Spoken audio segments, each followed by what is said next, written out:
Saya akan membacakan sebuah sajak yang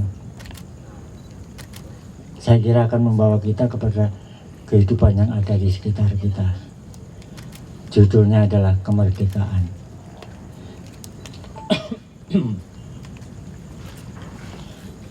Kemerdekaan itu anak-anak kita yang pada musim kemarau bermain layang-layang, menarik, mengulur, dan mengadunya tanpa memasalahkan kenapa harus ada yang putus, tanpa memperhatikan awan-awan yang suka berarak menjauh di sana dan tak pernah terlintas dalam benak mereka untuk bertanya apakah langit yang merupakan kerajaan layang-layang mereka itu ada batasnya.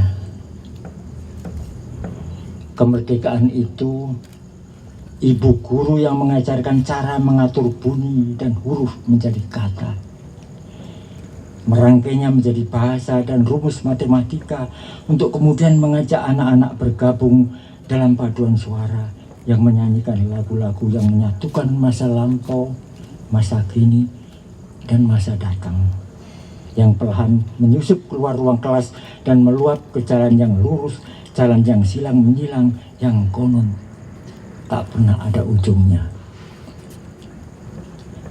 Kemerdekaan itu perempuan dan laki-laki yang menjalar seperti ular beriringan di sela-sela kebun teh ketika cahaya pertama matahari menyentuh ujung caping wajah untuk kemudian menembus pakaian mereka yang compang-camping agar bisa meresap ke pori-pori kulit mereka. Semua itu menyatu begitu saja di pundak bukit tanpa pernah ada yang bertanya siapa gerangan yang mengaturnya. Kemerdekaan itu tukang kebun yang menyapu dan daun dan bunga yang berguguran dari pohon kembang sepatu di pekarangan rumah kita, lalu menebarkan air segar tanah basah dan apapun bisa tumbuh dan berbunga, berbuah dan membagi-bagikan pesona, harum dan lezatnya begitu saja kepada kita tanpa memperdulikan demi apa. Kemerdekaan itu Pak Tua yang sendirian di atas perahu beberapa kilometer jauhnya dari daratan membawa jaring kecil dan joran yang di ujung tali pancingnya dipasangnya umpan. Ia tidak boleh terlena menyapa camar yang suka melayah menepis buih di sekitar buritan perahunya. Ia harus selalu siap menunggu, siapa tahu ada ikan yang entah sengaja entah masuk ke dalam jala atau menyambar umpannya. Kemerdekaan itu pramugari yang memeragakan cara menyelamatkan diri dan memeriksa apakah semua penumpang sudah mengenakan sabuk pengaman.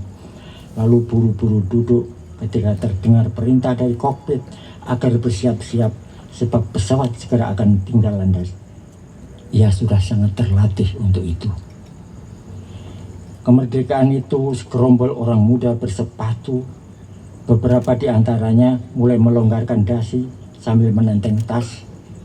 Beberapa lagi membincangkan berita koran hari ini, menunggu bis kota di shelter, tak bosan-bosannya menoleh ke kanan, harap-harap cemas menunggu moga-moga ada bis yang masih bisa menampung mereka sampai ke rumah dengan selamat, meskipun terlambat.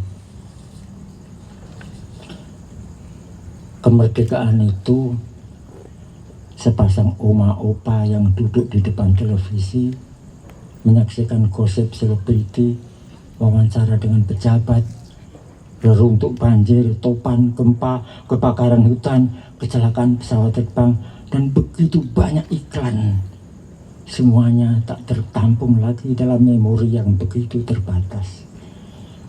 Mereka pun merasa letih dan jatuh tertidur, membayangkan cucu mereka berangkat ke sekolah besok pagi. Kemerdekaan itu selembar bendera merah putih kecil saja, yang sejak lama ada di sudut pagar rumah kita dan senantiasa menatap sebatang rumput yang akarnya mencengkeram tanah. Betapa keringnya pun yang tak pernah memasalahkan percintaan yang tulus dengan embun yang menyelimuti mereka malam-malam dan harus sesaat menjelma kabut untuk segera raib.